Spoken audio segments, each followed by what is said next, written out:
Hello very good morning बच्चों। मैं doctor इनकी भार्गव और आप सभी का भार्गव बायोलॉजी क्लासेस में ढेर सारा स्वागत है। बच्चों हम लोग कर रहे हैं क्लास 11 की बोटनी चैप्टर है हमारा cell cycle and cell division. बच्चों cell cycle and cell division के सीरीज में अभी तक हम लोग करीब करीब 4-5 क्लास कर चुके हैं। इसमें सबसे पहले हम लोग माइटोसिस कंप्लीट किए, इंटरफेज कंप्लीट किए, फिर पिछले क्लास में हम लोग मियोसिस के बारे में देखे थे कि मियोसिस एक ऐसा प्रोसेस है जिसमें मदर सेल के बाद जो डॉटर सेल बनते हैं उस डॉटर सेल के पास में only half set of chromosome he transfer होते हैं। यानी जो आपके डॉटर सेल होते हैं वो हैप्लॉइड होते हैं, उनके अंदर नंबर ऑफ क्रोमोसोम की संख्या 23 होती है। ये हम लोग देख चुके हैं। मियोसिस बच्चों 2 स्टेप में कंप्लीट होता है, meiosis first and meiosis second. Meiosis first के बारे में तो सबसे पहले मियोसिस फर्स्ट होता है। इसमें भी सेम प्रोसेस चलते हैं जैसे माइटोसिस में होते हैं। इसमें भी आपके कैरियोकाइनेसिस और साइटोकाइनेसिस की प्रोसेस होती है। पहला कैरियोकाइनेसिस होगा यानी डिवीजन ऑफ न्यूक्लियस, और देन आपके साइटोकाइनेसिस होते हैं यानी डिवीजन ऑफ साइटोप्लाज्म। कैरियोकाइनेसिस में कुछ फेजेस चलते हैं बच्चा, 4 फेज होते हैं, प्रोफेज, मेटाफेज, एनाफेज और टीलोफेज। उसी तरह से आपके मियोसिस में सेम चीज होंगे, लेकिन इसमें 2 स्टेप में कंप्लीट होता है, इसलिए इसको फर्स्ट एंड सेकंड में हम लोग काउंट करते हैं। Prophase first, metaphase first, anaphase first और टीलोफेज फर्स्ट। सेम वैसे बच्चों मियोसिस सेकंड में prophase second, metaphase second, telophase second और एनाफेज सेकंड, है ना। ये सारे स्टेप्स हैं जो हमको करने हैं। तो पिछले क्लास में बच्चों हम लोग मियोसिस फर्स्ट का प्रोफेज फर्स्ट किए थे।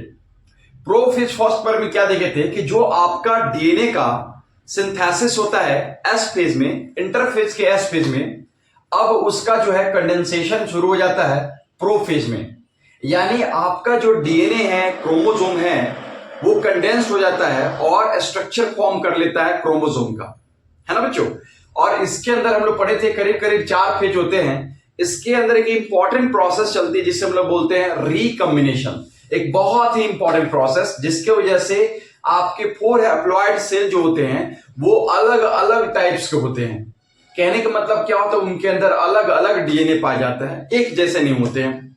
रिकॉम्बिनेशन एक ऐसा प्रोसेस है जिसके वजह से आपके बॉडी से जो भी स्पर्म सेल के प्रोडक्शन होता है, जर्म सेल के प्रोडक्शन होता है, वो सारे सेल जो होते हैं एक दूसरे से डिफरेंट होते हैं। और ये किसके वजह से होता है, तो रिकॉम्बिनेशन की वजह से होता है।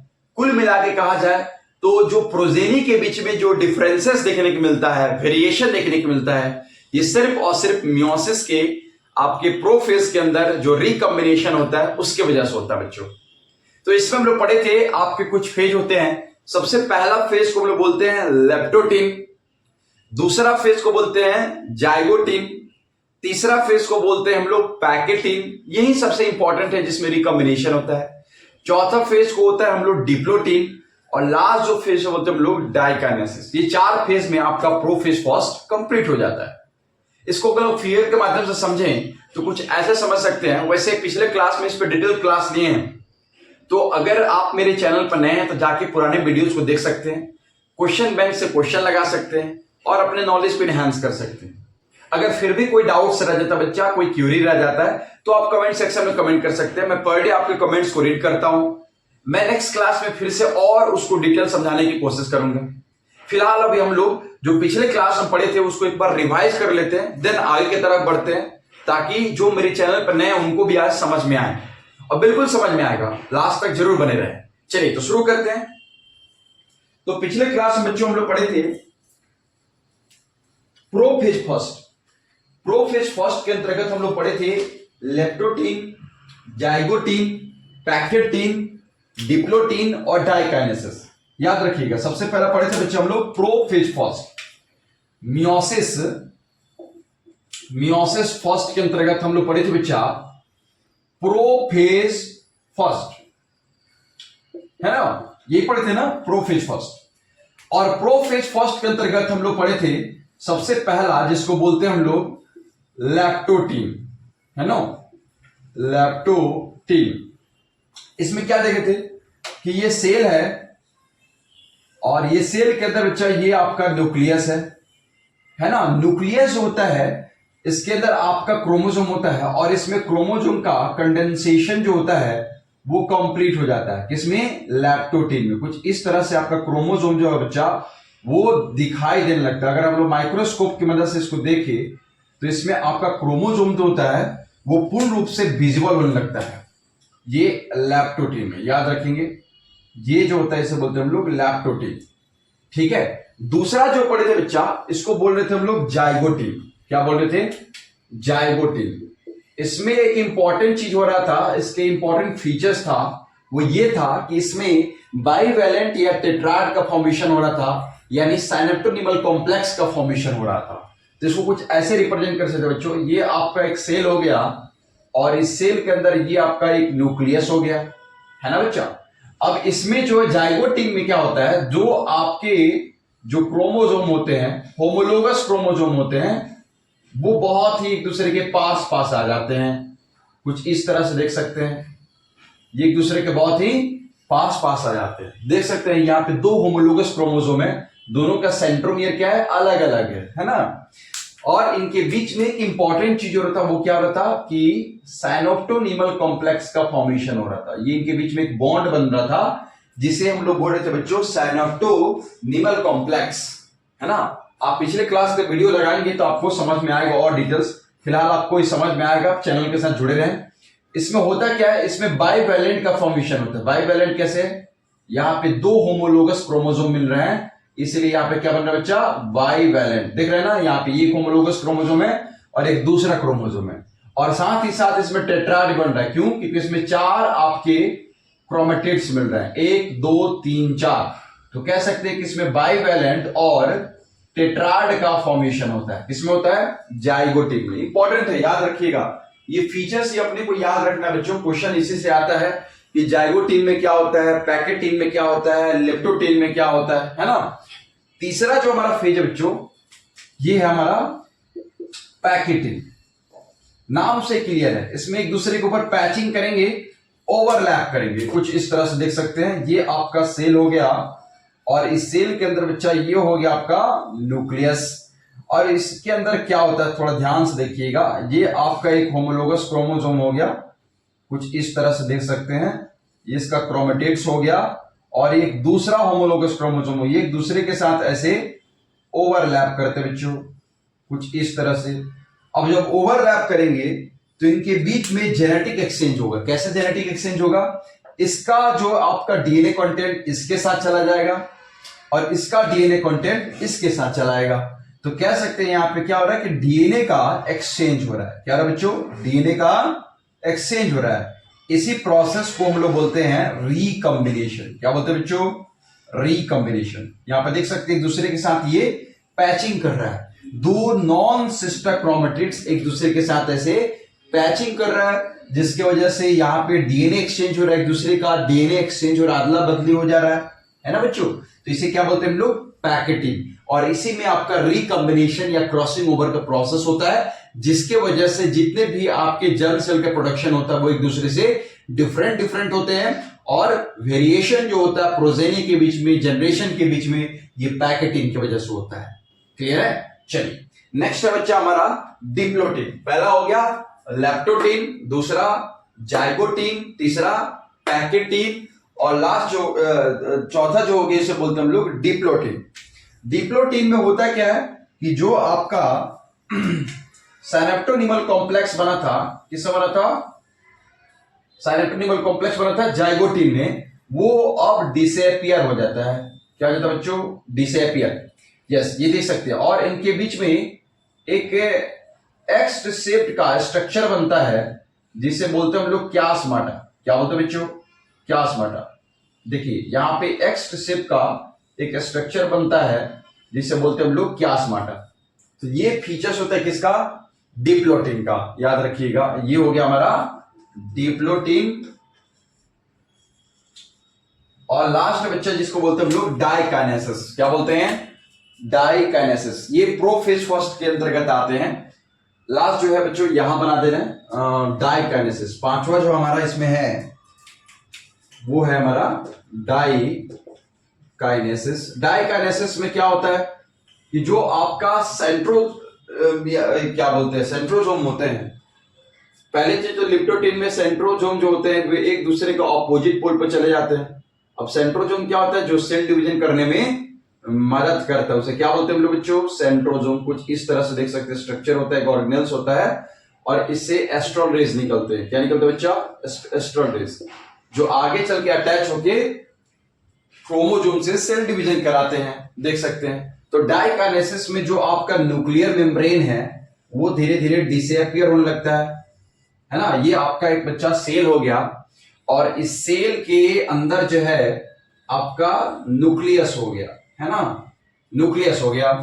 अब ये जो है दोनों अलग अलग हो जाएंगे, सिंपल सी बात है, ये क्या हो जाएंगे, अलग अलग। दो होमोलोगस क्रोमोसोम एक दूसरे से सेपरेट हो जाएंगे, कुछ इस तरह से। देखिए अब इनके बीच में जो जेनेटिक एक्सचेंज है वो उनके साथ ही चला जाएगा। देखिए ये इसका पार्ट कुछ इस ऐसे चलाया और इसका कुछ पार्ट इसके साथ चला गया, तो इस तरह से क्या हो गया, इनमें रिकॉम्बिनेशन देखने को मिला, यानी मिक्सअप कॉम्बिनेशन हो गया। कुछ इसका पार्ट उसके साथ और इसका पार्ट कुछ उसके साथ चला गया, कुछ इस तरह से। और साथ ही साथ जो न्यूक्लियर मेम्ब्रेन है बच्चों, ये डिसएपियर होने लगता है, यानी गायब होने लगता है। और ऑर्गेनेल्स जो हैं वो डिसएपियर होने लगते हैं, क्योंकि आगे चल के मेटाफेज में ये जो है डिवीजन में आएंगे, कुछ इस तरह से देख सकते हैं। यहाँ पे न्यूक्लियर मेम्ब्रेन क्या होने लगा, डिसएपियर हो गया। और यहाँ पे जो आपका सेंट्रोजोम है, इस सेंट्रोजोम के अंदर जो सेंट्रियोल है, इससे बच्चों आपके स्पिंडल फाइबर्स निकलने लगते हैं। और ये स्पिंडल फाइबर जो है वो जाके एम फेज में किससे चिपक जाते हैं, तो सेंट्रोमियर के अंतर्गत जो काइनेटोकोर है उससे जाके ये अटैच हो जाते हैं, इससे स्पिंडल फाइबर निकलते हैं। अब स्पिंडल फाइबर क्या होते हैं आपको मालूम होगा, स्पिंडल फाइबर जो होते हैं ट्यूबुलिन प्रोटीन के बने होते हैं। ये देखिए इस तरह से स्ट्रक्चर होता है, एक माइक्रोट्यूब्यूल्स होते हैं जो आगे चल के सेल डिवीजन कराते हैं। तो कह सकते हैं यहाँ पे ये एस्ट्रल रेज निकल रहा है, ठीक है, कुछ इस तरह से बन जाता है। आई होप आप लोगों को क्लियर हो गया। लैक्टोटीन, जाइगोटीन, पैकेटीन, आपका डिप्लोटीन और डाइकाइनेसिस, ये 5 फेज में आपका प्रो फेज कंप्लीट हो जाता है, याद रखिएगा। कोई दिक्कत, जल्दी से इसे स्क्रीनशॉट ले लेंगे अगर मेरे चैनल पर नए हैं तो। हम लोग बढ़ते हैं नेक्स्ट टॉपिक के साथ में। तो प्रोफेज फर्स्ट पिछले क्लास में कंप्लीट कर लिए थे बच्चों, आज क्लास में हम पढ़ेंगे मेटाफेज, एनाफेज और टीलोफेज। कुल मिला के हम लोग मियोसिस फर्स्ट कंप्लीट करेंगे। चलिए बहुत बढ़िया। अब हम लोग पढ़ेंगे बच्चा मेटाफेज। तो जिस तरह से हम लोग माइटोसिस में देख रहे थे कि मेटाफेज में जो आपके आते ही क्या हो जा रहा है, जो आपके क्रोमोसोम है, होमोलोगस क्रोमोसोम है, वो हॉरिजॉन्टली मेटाफेज पे, मेटाफेजिक प्लेट पे लाई कर जाते हैं और उससे स्पिंडल फाइबर आके क्या हो जाता है, चिपक जाता है। कुछ इस तरह से स्ट्रक्चर उसका फॉर्म होता है। अभी आपको बना के दिखाते हैं, देखिए। तो मियोसिस फर्स्ट में पहला पढ़ लिया हम लोग प्रोफेज, दूसरा पढ़ेंगे बच्चा मेटाफेज।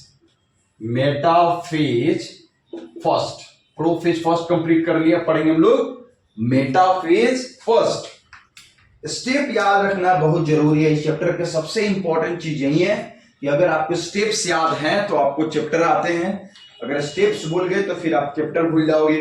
पहली चीज तो बार बार रिवाइज करना पड़ेगा कि पहला फेज में क्या हो रहा था, दूसरा फेज में क्या हो रहा है, तीसरा फेज में क्या हो रहा है। इस तरह से अगर आप इसको याद करते हैं तो आपका चैप्टर जो है माइंड मेकअप हो जाएगा पूरा। समझ रहे बच्चों। अब देखिए मेटाफेज में होता क्या है, देखिए ये आपका हो गया बच्चा सेल, ठीक है, और मान लीजिए कि ये सेल के अंदर ये आपका हो गया न्यूक्लियस। क्या हो गया बच्चा, न्यूक्लियस। सेल के अंदर का ये हो गया आपका न्यूक्लियस, ठीक है। अब देखिए होता क्या है, जो आपके क्रोमोसोम हैं वो क्रोमोसोम कुछ इस तरह से ये मेटाफेजिक प्लेट पर लाई कर जाते हैं। इसको हम लोग बोलते हैं बच्चों मेटाफेजिक प्लेट, ऐसे हॉरिजॉन्टली लाई कर जाते हैं, कुछ इस तरह से देख सकते हैं। एक पहला क्रोमोसोम हो गया होमोलोगस क्रोमोसोम और ये जो हो गया आपका दूसरा होमोलोगस क्रोमोसोम हो गया। ये देखिए ये आके आपके मेटाफेजिक प्लेट पे लाई कर गए हैं, इसको हम लोग मेटाफेजिक प्लेट बोलते हैं। देख रहे हैं ना, ये हॉरिजॉन्टल जो प्लेट है बच्चों, इसको हम लोग मेटाफेजिक प्लेट बोलते हैं, ठीक है। कोई दिक्कत, यहां पे आपके बच्चों सेंट्रोसोम, और उसके अंदर क्या है, सेंट्रियोल। ये देखिए, ये आपका हो गया बच्चा सेंट्रोसोम, और इसके अंदर हो गया ये सेंट्रियोल। ठीक है, चलिए बहुत बढ़िया। अब होता क्या है कि इससे जो एस्ट्रल रेज निकल रहे थे कुछ इस तरह से, एस्ट्रल रेज जो स्पिंडल फाइबर्स था बच्चों, ये आके अब चिपक जाते हैं किसके, क्रोमोसोम के सेंट्रोमियर के ऊपर जो काइनेटोकोर होता है उससे चिपक जाते हैं। सेम वैसे ही ऐसे एस्ट्रल रेज निकलेगा कुछ इस तरह से, देख सकते हैं, और इससे स्पिंडल फाइबर जो होते हैं वो आके ऐसे काइनेटोकोर से चिपक जाता है। यानी जो आपके क्रोमोसोम है उस क्रोमोसोम के ऊपर जो सेंट्रोमियर है, देख सकते हैं यहाँ पे सेंट्रोमियर, इसके ऊपर एक बैंड लाइक स्ट्रक्चर होता है कुछ इस तरह से बच्चों। ये बैंड लाइक कुछ स्ट्रक्चर होता है, इसको बोलते हैं हम लोग काइनेटोकोर। जब सेल चैप्टर पढ़ा रहे थे तो आपको हम उस बारे में बताए थे इसका फंक्शन क्या है। इसी काइनेटोकोर से इससे जो स्पिंडल फाइबर आते हैं वो आके चिपक जाते हैं। और एक किसमें होता है बच्चा, मेटाफेज फर्स्ट में, याद रखिएगा, मेटाफेज फर्स्ट में मेटाफेजिक प्लेट पे आके चिपक जाएंगे, मेटाफेजिक प्लेट पे आके लेट जाएंगे और उससे जो है काइनेटोकोर क्या हो जाएगा, चिपक जाएगा।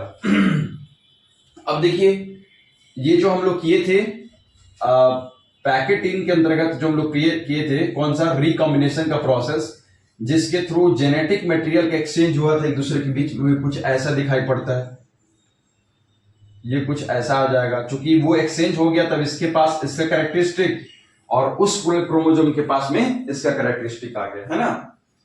चलिए, इस तरह से कुछ होता है आपका मेटाफेज में। ठीक है, चलिए, ये हो गया आपका इसको बोलते हैं हम लोग मेटा, एक सेकेंड,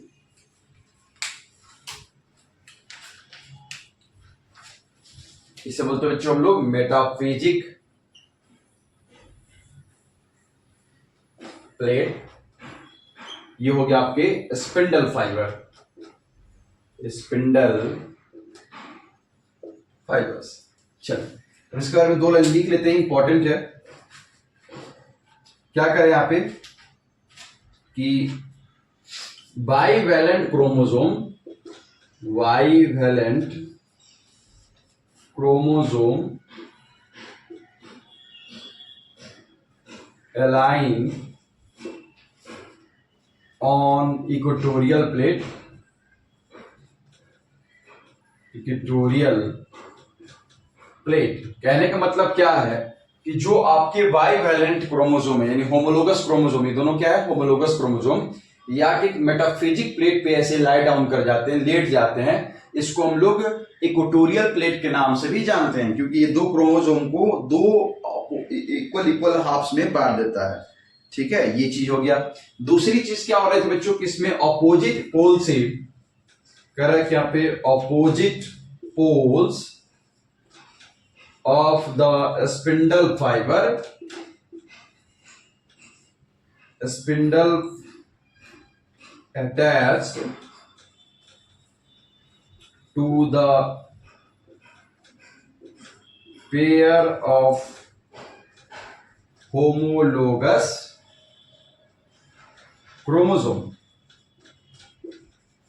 होता क्या है कि देखिए यहां पे कि दो यहां के अपोजिट पोल है, ये देखिए इसका अपोजिट पोल ये है और इसका अपोजिट पोल ये है। तो दोनों अपोजिट पोल से क्या होते हैं, स्पिंडल फाइबर आके से अटैच हो जाते हैं। किससे अटैच हो जाते हैं, होमोलोगस क्रोमोसोम से। वही बात कर रहा है कि bivalent chromosome align on equatorial plate. जो बाइवैलेंट क्रोमोसोम है जिसको होमोलोगस क्रोमोसोम बोलते हैं, ये इक्वेटोरियल प्लेट पे ऐसे लेट जाता है, अलाइन कर जाता है। फिर अपोजिट पोल से स्पिंडल फाइबर्स आता है और इस होमोलोगस क्रोमोसोम से अटैच हो जाता है, चिपक जाता है। ये किस में देखने को मिलता है बच्चों, मेटाफेज में, याद रखिएगा। नेक्स्ट जो हमारा फेज है बच्चों, जिसे बोलते हैं हम लोग एनाफेज फर्स्ट। ये कंप्लीट हो गया, जल्दी से स्क्रीनशॉट ले लेंगे या नोट डाउन करेंगे। चलिए, अब हम लोग दूसरे फेज की तरफ बढ़ेंगे बच्चों, जिसे बोलते हैं हम लोग मेटाफेज। तो मेटाफेज में क्या हो रहा है कि जो आपके बाइवैलेंट क्रोमोसोम है वो आके मेटाफेजिक प्लेट या इक्वेटोरियल प्लेट पे अलाइन कर जा रहे हैं और स्पिंडल फाइबर अपोजिट पोल से आके से चिपक जा रहा है। ये किसमें हो रहा है, मेटाफेज में। एनाफेज में उसको स्प्लिट कर देगा। क्या कर देगा बच्चों, स्प्लिट कर देगा। मतलब दो अलग अलग हाफ्स में डिवाइड कर देगा दोनों होमोलोगस क्रोमोसोम को। नेक्स्ट हमारा फेज है बच्चों, जिसे बोलते हैं हम लोग एनाफेज। चलिए, पहला हो गया, दूसरा हो गया, तीसरा हो गया। एनाफेज फर्स्ट, प्रोफेज फर्स्ट के अंतर्गत हो जाएगा एनाफेज फर्स्ट। एनाफेज फर्स्ट को ध्यान से देखिएगा थोड़ा सा। ये कुछ ऐसे होता है। ये हो गया आपका बच्चा क्रोमोसोम। ये मान लीजिए सेल का हो गया न्यूक्लियस, ठीक है। अब ये जो है इसको स्प्लिट करेगा। कैसे स्प्लिट करेगा? ये हो गया आपका सेंट्रोमियर, सेंट्रोजोम, जिसके अंदर ये पाया जाएगा आपका सेंट्रियोल। ये हो गया इसका सेंट्रोजोम, जिसके अंदर ये आपका डंबल के शेप का सेंट्रियोल से, ठीक है। अब ये क्या करेगा, इससे स्पिंडल फाइबर्स निकल रहे थे कुछ इस तरह से, और वो जाके कैसे चिपके थे, कैनेटोकोर से। ये जो है इससे बच्चा ऐसे इसको धके स्प्लिट कर देगा। जो पहले वाला क्रोमोसोम था उसको धके ऐसे स्प्लिट कर देगा, दो टुकड़ों में तोड़ दिया कुछ इस तरह से। फिर इसको ये अपोजिट पोल से धके इसको ऐसे स्प्लिट कर देगा, बीच से इसको फाड़ देगा। तो ये भी क्या हो जाएगा बच्चों, अलग हो जाएगा इससे। कुछ इस तरह से स्ट्रक्चर उसमें भी फॉर्म होगा। तो यहाँ पे क्या देख रहे हैं बच्चों, दो अलग अलग क्रोमोसोम, होमोलोगस क्रोमोसोम एक दूसरे से स्प्लिट हो जा रहे हैं, अलग अलग हो जा रहे हैं। ये किस में देखने को मिला बच्चों, एनाफेज फर्स्ट में। कुछ इस तरह से देख सकते हैं। ये यहाँ पे इसको रख के अपोजिट पोल से ऐसे हैंग कर दिया। यहाँ पे समझ सकते हैं, दो आपके ऐसे जो आपके थे होमोलोगस क्रोमोसोम एक दूसरे का अपोजिट पोल से ऐसे स्पिंडल फाइबर्स आके ऐसे अटैच हुआ था, जिसको पकड़ क्या कर दिया बच्चों, से खींच दिया, जिसके वजह से क्या हो गया, अलग अलग हो गए, है ना। ये इसको एंड से खींच दिया और दूसरे होमोलोगस क्रोमोसोम को ये खींच लिया, एक दूसरे को अपोजिट पोल से ऐसे टांग दिया, है ना। तो इस तरह से क्या होता है, एनाफेज में स्प्लिटिंग होता है। किसका स्प्लिटिंग होता है, होमोलोगस क्रोमोसोम का। याद रखिएगा, एनाफेज में होमोलोगस क्रोमोसोम का स्प्लिटिंग होता है, यानी दो अलग अलग भाग में डिवाइड करना होता है। तो लिख सकते हैं the homologous chromosome, the homologous chromosome are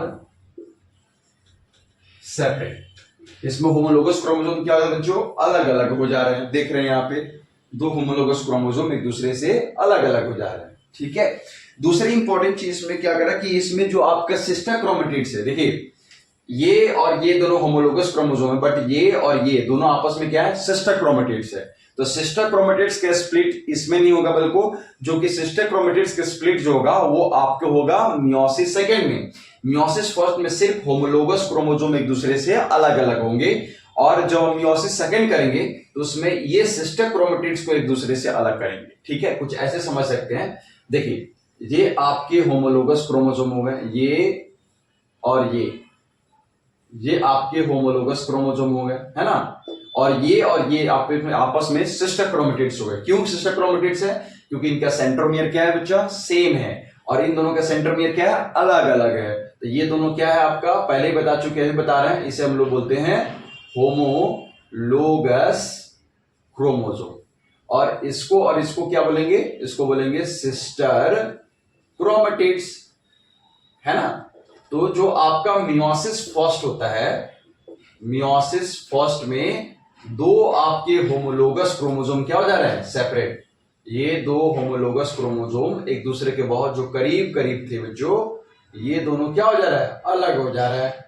यानी ये एक दूसरे सेल में चला जा रहा है और एक दूसरे सेल में चला जा रहा है। जबकि मियोसिस सेकेंड में क्या हो रहा है, जब होमोलोगस क्रोमोसोम अलग अलग हो गया तो मियोसिस सेकेंड में आपका सिस्टर क्रोमेटिड्स क्या हो जा रहा है, बीच से टूट जा रहा है। तो दो अलग अलग क्रोमोसोम का फॉर्मेशन हो जाएगा। किसमें हो जाएगा, मियोसिस सेकेंड में। जबकि मियोसिस फर्स्ट में दो होमोलोगस क्रोमोसोम अलग अलग होगा, और मियोसिस सेकेंड में दो सिस्टर क्रोमेटिड्स आपस में अलग अलग होगा। यही दोनों में अंतर है, meiosis first and meiosis second में। क्लियर है। इसको यहां पर थोड़ा सा लिख लेंगे कि sister chromatids sister chromatids remains associated with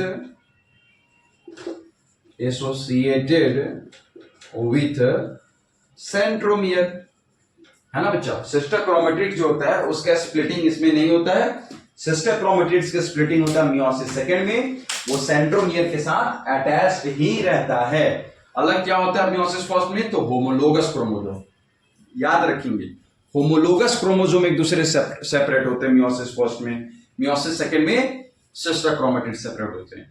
clear है। चलिए अब लास्ट पढ़ेंगे प्रोफेज फर्स्ट का, ये क्या बोलते हैं मियोसिस फर्स्ट का टीलोफेज फर्स्ट, लास्ट फेज है। प्रोफेज फर्स्ट कंप्लीट कर लिए, मेटाफेज कंप्लीट कर लिए, एनाफेज कंप्लीट कर लिए, अब हम पढ़ेंगे टीलोफेज, लास्ट फेज है। टीलोफेज फर्स्ट में क्या होता है बच्चा, जो आपका न्यूक्लियस है वो न्यूक्लियस का डिवीजन होने लगता है। न्यूक्लियस का क्या होने लगता है, डिवीजन। तो न्यूक्लियस का डिवीजन कैसे होगा, जब पहले जो आपका सेल ऑर्गेनल्स जो डिसएपियर हो गए थे वो सारे फिर से रीएपियर होने लगते हैं और आपका न्यूक्लियस जो है दो पार्ट्स में डिवाइड हो जाता है। कुछ इस तरह से समझ सकते हैं। नेक्स्ट हमारा बच्चा टीलोफेज फर्स्ट, टीलोफेज फर्स्ट, ये हमारा लास्ट फेज है मियोसिस फर्स्ट का, है ना। अब टीलोफेज फर्स्ट में क्या होता है समझिएगा थोड़ा ध्यान से।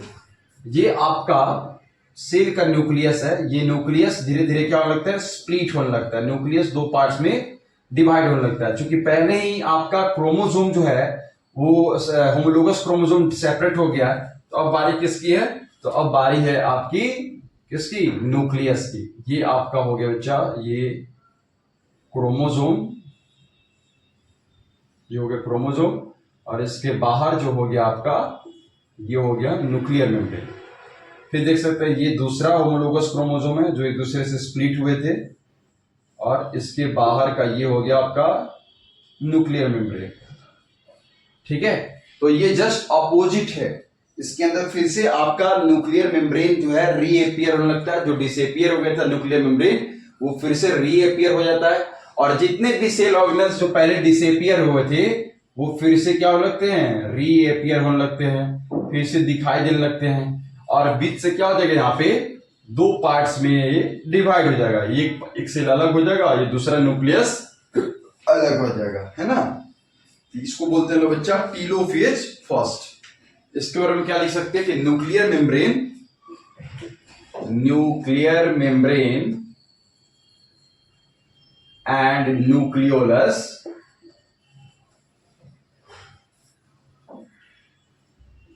रीएपियर। जो डिसएपियर हो गए थे वो सारे ऑर्गेनल्स क्या होते हैं बच्चों, रीएपियर होने लगते हैं। साथ ही साथ इसमें साइटोकाइनेसिस जो होता है वो होने के बाद सेल दो पार्ट्स में डिवाइड हो जाते हैं, यानी डायड का फॉर्मेशन होता है। तो साइटोकाइनेसिस मतलब division of cytoplasm, cytokinesis follows called dyad of cells. याद रखिएगा। अब होता क्या है, देखिए इसमें जो है मियोसिस फर्स्ट और दूसरा होता है मियोसिस सेकंड। तो मियोसिस फर्स्ट और मियोसिस सेकंड के बीच का जो स्टेज होता है इसे हम लोग क्या बोलते हैं बच्चा, इंटरकाइनेसिस। क्या बोलेंगे, इंटरकाइनेसिस। कुछ इस तरह से meiosis first and meiosis second के बीच का जो फेज है, स्टेज है, इसे बोलते हैं हम लोग इंटर काइनेसिस, है ना। इस तरह से आपका मियोसिस फर्स्ट जो बच्चा वो कंप्लीट हो गया। अब हम लोग करेंगे मियोसिस सेकंड। जल्दी से इसको नोट डाउन करेंगे बच्चों। अगर कोई भी आपकी क्वेरी रह जाती है, कोई डाउट्स रह जाती है, तो बेझिझक आप कमेंट सेक्शन में कमेंट करेंगे और नेक्स्ट क्लास में हम इसको और डिटेल समझाने की कोशिश करेंगे। चलिए, तो क्या देख रहे हैं बच्चों कि न्यूक्लियस जो है यहाँ पे दो पार्ट्स में डिवाइड हो गया और यहाँ पे साइटोप्लाज्म बीच से टूटने लगा। यहाँ पे जो न्यूक्लियर मेम्ब्रेन डिसएपियर होता है न्यूक्लियस के बाद वो एपियर होने लगा, और सेल ऑर्गेनल्स जो डिसएपियर हो गए तो फिर से एपियर होने लगते हैं, है ना। चलिए, अब हम करेंगे मियोसिस सेकंड। मियोसिस सेकंड जो होता है ये मियोसिस फर्स्ट के बाद का स्टेज है। अभी हम लोग देखें कि होमोलोगस क्रोमोसोम सेपरेट हो गया, अब बात आ रही है कि सिस्टर क्रोमैटिड्स को सेपरेट करना है। तो सिस्टर क्रोमैटिड्स का सेपरेशन भी वही सेम प्रोसेस होगा जैसे होमोलोगस क्रोमोसोम सेपरेट हुए थे, यानी उसमें भी सेम प्रोसेस चलेंगे, प्रोफेज, मेटाफेज, एनाफेज और टीलोफेज, है ना बच्चों। तो इसमें भी हम लोग करेंगे बच्चा मियोसिस के अंतर्गत prophase second, metaphase second, anaphase second और टीलोफेज सेकंड। चलिए हेड देंगे मियोसिस सेकंड। मियोसिस फर्स्ट के बाद होने वाली घटना है मियोसिस सेकंड, और मियोसिस सेकंड में सबसे पहला जो हम लोग करेंगे वो है प्रोफेज सेकंड। क्या करेंगे बच्चा? प्रोफेज फर्स्ट किस में कंप्लीट हो गया, तो वो हो गया मियोसिस फर्स्ट में, हम लोग करेंगे प्रोफेज सेकंड। क्लियर है? चलिए बहुत बढ़िया। प्रोफेज सेकंड में सेम वैसे ही प्रोसेस होता है जैसे प्रोफेज फर्स्ट में था। प्रोफेज सेकंड में सेम न्यूक्लियर मेम्ब्रेन जो होता है वो ब्रेक होने लगता है, सारे ऑर्गेनल्स डिसअपियर होने लगते हैं, क्रोमोसोम कंडेंस होने लगता है और ऑर्गेनल्स क्या होते हैं? डिसअपियर होने लगते हैं। सेम प्रोसेस होता है प्रोफेज फर्स्ट की तरह। ये आपका सेल हो गया बच्चा, सेल के अंदर ये जो है आपका हो गया बच्चा न्यूक्लियस, है ना। न्यूक्लियस के अंदर सेम प्रोसेस होगा कि आपका ये हो गया आपका एक क्रोमोसोम, देख सकते हैं ये क्रोमोसोम है इस तरह से, और ये देख सकते हैं जो मियोसिस फर्स्ट में जो प्रोसेस हुआ था रिकॉम्बिनेशन का, उस रिकॉम्बिनेशन के बाद जो जेनेटिक एक्सचेंज हुआ था वो इसके पास फिर से वही पास रहेगा, क्योंकि उसको आगे भी फर्दर ले जाना है। रिकॉम्बिनेशन के बाद ये जेनेटिक एक्सचेंज हुआ था प्रोफेज फर्स्ट के पैकेटिंग में, देख सकते हैं। ये आपका एक क्रोमोसोम हो गया, है ना बच्चा। अब इस क्रोमोसोम में के अंतर्गत जो आपके न्यूक्लियर मेम्ब्रेन है वो सारे न्यूक्लियर मेम्ब्रेन धीरे धीरे अब ब्रेक होने लगते हैं। कुछ इस तरह से देख सकते हैं न्यूक्लियर मेम्ब्रेन अब ब्रेक हो रहे हैं, है ना, ताकि आगे चल के ये जो है मेटाफेज में अटैच होके सके। किसके साथ अटैच हो जाए? तो स्पिंडल फाइबर के साथ अटैच हो सके। जिसके स्पेस चाहिए, स्पेस कैसे मेंटेन होगा? जब इसका न्यूक्लियर मेम्ब्रेन डिसअपियर होगा, देख सकते हैं। और जितने भी ऑर्गेनल्स थे इसके पास में, सेल ऑर्गेनल्स, वो सारा डिसअपियर हो जाते हैं सेल के पास में।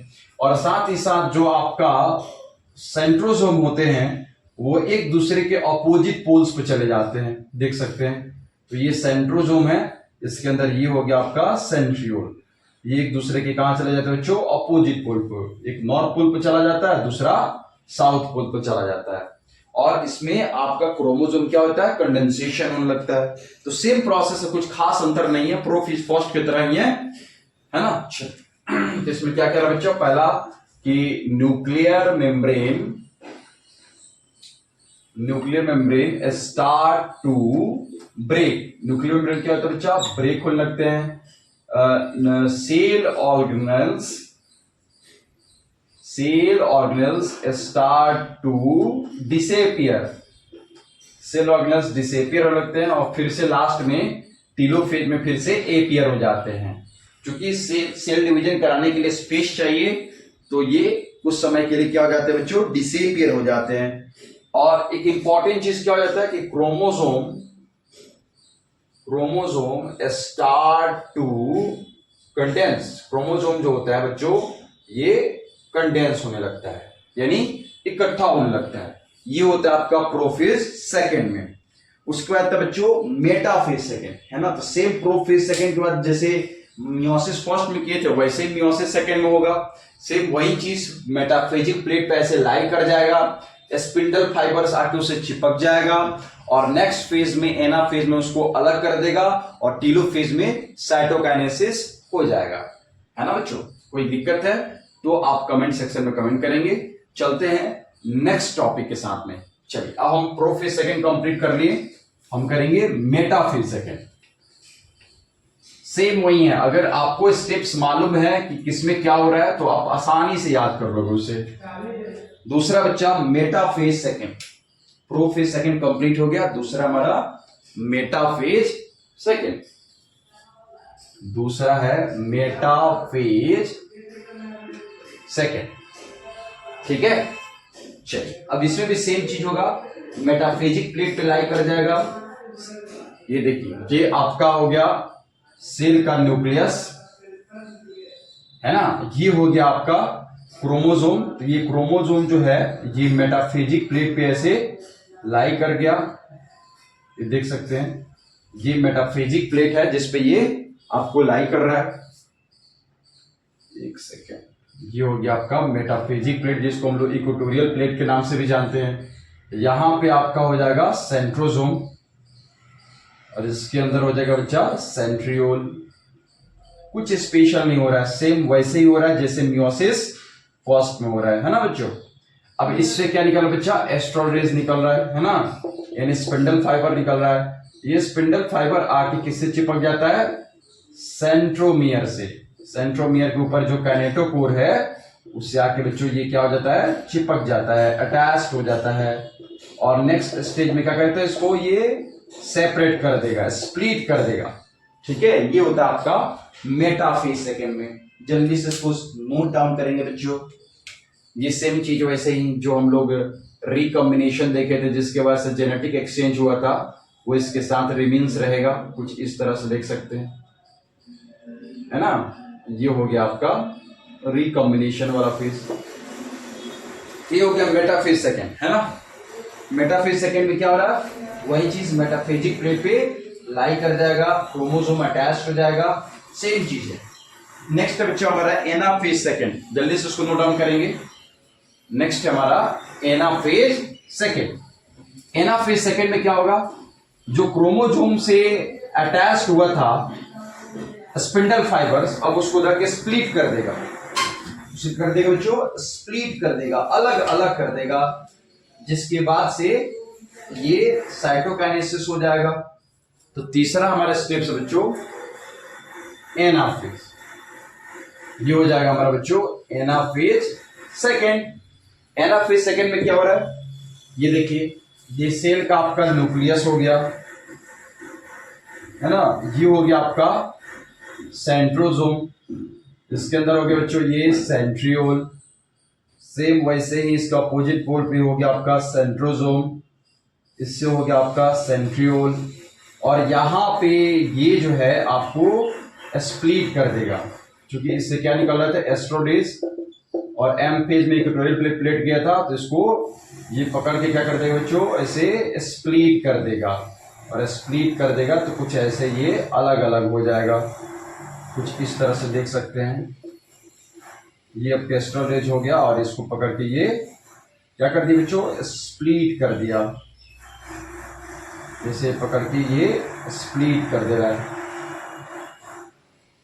देख रहे हैं एक दूसरे के अपोजिट पोल्स पे हैं और अलग अलग हो चुके हैं। सेम वैसे ही यहाँ पे आपका हो जाएगा जेनेटिक एक्सचेंज वाला पार्ट, जो डीएनए एक्सचेंज हुआ था दोनों के बीच में, ये हो जाएगा, है ना। क्लियर है, चलिए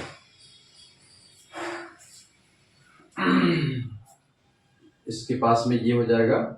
अब हम लोग करेंगे आगे, नेक्स्ट है एनाफेज के बाद टीलोफेज।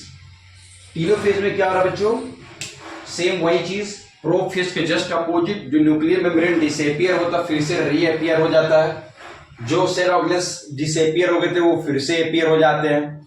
और साथ ही साथ जो आपका न्यूक्लियस है वो दो पार्ट्स में डिवाइड हो जाता है, यानी दो अलग अलग न्यूक्लियस हो जाता है, यानी कैरियोकाइनेसिस का प्रोसेस हो जाएगा। और देन उसके बाद साइटोकाइनेसिस होएगा, यानी सेल आपके दो पार्ट्स में डिवाइड हो जाएंगे। तो नेक्स्ट लास्ट है हमारा बच्चा, वो है टीलोफेज सेकेंड। टीलोफेज सेकेंड में क्या होता है, पहले आपका बच्चा जो है न्यूक्लियस जो है वो दो पार्ट्स में डिवाइड हो जाता है, देख सकते हैं। उसके बाद साइटोकाइनेसिस का प्रोसेस होता है, यानी साइटोप्लाज्म दो पार्ट्स में डिवाइड हो जाता है। ये आपका जस्ट ऑपोजिट होता है प्रोफेज सेकेंड का। प्रोफेज सेकेंड में क्या देख रहे हैं, न्यूक्लियर मेम्ब्रेन डिसअपियर हो गया था, इसमें न्यूक्लियर मेम्ब्रेन फिर से रीअपियर हो जाता है, और यहाँ पे न्यूक्लियस के अंदर दो अलग अलग न्यूक्लियस फॉर्मेशन हो जाता है, और उसके अंदर आपका क्रोमोसोम चला जाता है। दो अलग अलग न्यूक्लियस के अंदर अलग अलग क्रोमोसोम चले जाते हैं, कुछ इस तरह से देख सकते हैं। और फिर से जो आपका डिसअपियर हुआ था सेल ऑर्गेनेल्स, वो फिर से रीअपियर हो जाता है। ये जो प्रोसेस है बच्चों, इसे बोलते हैं हम लोग टीलोफेज सेकेंड। और इस तरह से सेम उसमें आपका जो जेनेटिक मटेरियल का एक्सचेंज हुआ था पैकेटिन के अंतर्गत वो इसमें फिर से रीअपियर होने लगता है, यानी इसमें रिमिन्स रहता है उसके साथ में। तो इस तरह से क्या देख रहे हैं कि ये जो आगे साइटोकाइनेसिस होगा तो दो अलग अलग सेल का फॉर्मेशन यहाँ पे हो जाएगा। ये एक इससे एक अलग सेल बना, इसके अंदर ये न्यूक्लियस हो गया और ये इसका क्रोमोसोम हो गया, और ये एक दूसरा सेल बना जिसके अंदर ये न्यूक्लियस और इसका ये क्रोमोसोम बच्चों। तो इस तरह से देख रहे हैं हम लोग मियोसिस जो है हम लोग कंप्लीट कर लिए दो फेज में। पहला एक मियोसिस फर्स्ट, दूसरा बच्चा हम लोग मियोसिस सेकेंड। आई होप आपको चैप्टर समझ में आया, लेक्चर समझ में आया। अगर आपको किसी भी तरह का कोई प्रॉब्लम है, समझ में नहीं आ रहा है, किसी भी तरह कोई क्यूरी है, तो आप कमेंट सेक्शन में कमेंट करेंगे। नेक्स्ट क्लास में हम इसको और बेहतरीन ढंग से आपके सामने रखने की कोशिश करेंगे। अच्छा, ये चैप्टर तो कंप्लीट हो गया, अब नेक्स्ट क्लास में हम लोग कौन से चैप्टर की शुरुआत करें, जरा आप ही कमेंट करके जरूर बताएं कि हम लोग बोटनी को आगे कंटिन्यू करें या ह्यूमन फिजियोलॉजी को आगे कंटिन्यू करें। मिलते हैं नेक्स्ट क्लास में नेक्स्ट टॉपिक के साथ में, नेक्स्ट चैप्टर के साथ में। Thank you so much.